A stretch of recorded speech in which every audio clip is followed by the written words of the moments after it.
Hello all, welcome to the post-match review of West Indies versus Pakistan. It was a quite a one-sided match today with the West Indies dominating Pakistan. It was a match which lasted only 35 overs in total. Such was West Indies' dominance. I think the West Indies, the way they bowled today, brought back the years, went back the years to 1970s and 80s. The way they bowled with pace and venom, and the bounces were like almost unplayable, and they hit those lengths where it was tough for batsmen to move forward or rather go back and play on the back foot. They were there in between in that short and back of a short length, with the height of a say like someone like a Jason Holder, O'Shane Thomas, and Sheldon Cottrell. And Russell's spell was unbelievable. The amount of pace that he generated, I think that was the difference in today's match. He took out Fakhar Zaman and Haris Sohail in that early burst which he had, and that completely changed the context of the game. I mean, Babar Azam was disappointing for me because he had a very good start. He chased a one wide outside off stump against O'Shane Thomas, only to edge it to Shai Hope, who took a brilliant catch. Sarfraz was strangled down the ground, down the leg side by uh, Jason Holder. I mean, initially Sheldon Cottrell as well bowled a tight spell, swinging it in the first over and putting pressure on Imam Ullah, and he eventually was caught down the leg side again, like Sarfraz by Shai Hope. I mean, it was tight bowling by the West Indies. They didn't give anything. As Jason Holder said in the post-match presentation, they wanted to be aggressive, and boy, they were aggressive, and they got the right results. It's the first time in the recent past that any team has got out seven in an innings. Seven batsmen have got out to short or back of short length delivery. I mean, it was surprising because the curator before the pre-match interviews with the host commentators said that it is a flat wicket. They don't expect anything for the bowlers. It would be hard work for them, and it was a wicket full of runs. That is why I think Pakistan would be disappointed with the way they played today, because on a very ordinary wicket, but an extraordinary spell by West Indies. They could have easily played out that initial burst which West Indies had, and then they could have capitalized on it at a later stage. There were some baffling selection calls as well. They dropped Asif Ali, and then they played Mohammad Hafiz at six, because I'm surprised because Hafiz has been playing only for Pakistan in the top four in as far as my memory goes. Maybe in his early part of career he played 5 6, but then as far as him being established in terms of international cricket, he has played only for Pakistan in the top four. I think they would have been better served if Hafiz was there at number four after Babar Azam, and then they could have played Asif Ali in place of Haris Sohail at number six. And this is something this was baffling from Pakistan to see, or even the likes of Shoaib Malik was left out. But then I understand the reason why they might have gone ahead and left him out, because he averages only 19 in England. That is again a cause of concern. But then there's so much confusion with that Pakistan team. That someone who's averaging 19, I don't find a reason why he's there in England, and why not someone like an Umar Akmal or someone else who they are expecting to play for Pakistan in the longer run could have been added ideally into the squad. Only Sarfaraz and the chief selector Inzamam Ullah can answer those questions.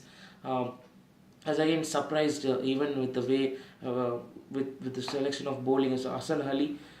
Even though I predicted him in my 11, but the kind of pace that he was generating was a bit disappointing. He bowled those 125, 130, 135. He's a far better bowler than that. I think rather than if he's someone who's bowling in that pace, I would go for Shine Shah Afridi in place of that.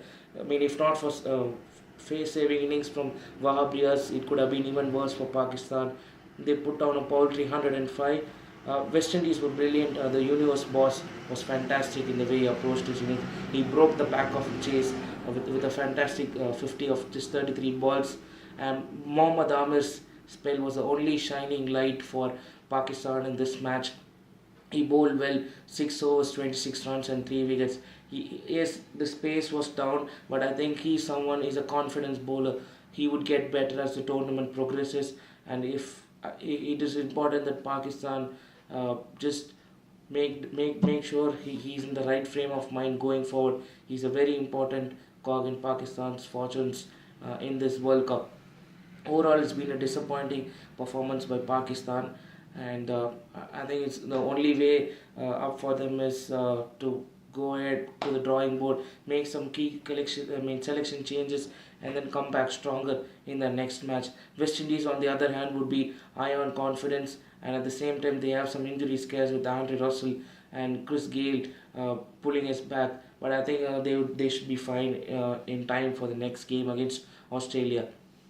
Okay, we have some interesting things for you. People have asked me. You're just We are having a normal cricket review and preview. We have some numbers for you today. Number six.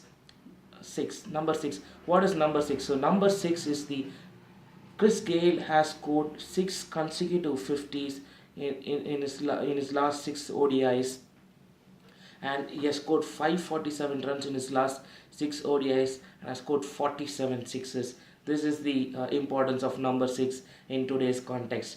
And then 105. 105 has been Pakistan's lowest score, second lowest score in the World Cup. The lowest score in the World Cup was 74 against England in the 1992 World Cup, and 132 was the third lowest score against Ireland in the 2007 World Cup, which was an historic World Cup for Ireland.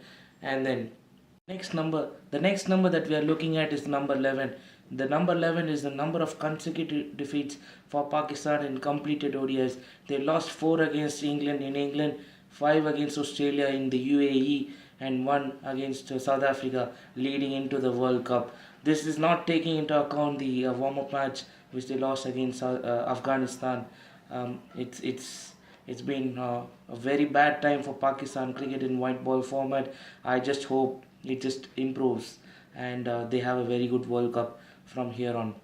Number 40, number of sixes hit by Chris Gayle in all ICC World Cup. This is his fifth World Cup. He's a leading six hitter in this World Cup, in all World Cups. 40 is that number. And 1996, way back in 1996 was the last time when West Indies bowled out and test play any cricket playing nation which is there in the top 88 of the rankings under 105. They bowled out South Africa in the Benson Hedges in 1996. That is another interesting fact which we wanted to share to you. Okay, so overall it was a fantastic game for West Indies. Pakistan disappointed, as I said. Pakistan would be a better served if they go for better team selections, and I hope Pakistan would do well in the upcoming matches. And West Indies also need to be a bit more consistent with the short selection with the batting. Darren Bravo and Shai Hope would be very key in the next match, and they need to play within themselves for the first initial overs, and then with the firepower, I think they can go ahead and express themselves. They'll be in a good stead. West Indies' bowling is a huge plus for them, and I hope they do well in this tournament. Okay, keep supporting, guys. Thanks for all your support till now. Please keep liking, sharing, and subscribing to all our videos. I'll be posting my previews of both the Sri Lanka versus New Zealand game and Afghanistan versus Australia game soon. Please keep supporting. We'll be there to enriching your cricket experience throughout this World Cup. We'll come back with better content. Thank you. Until next time. Bye.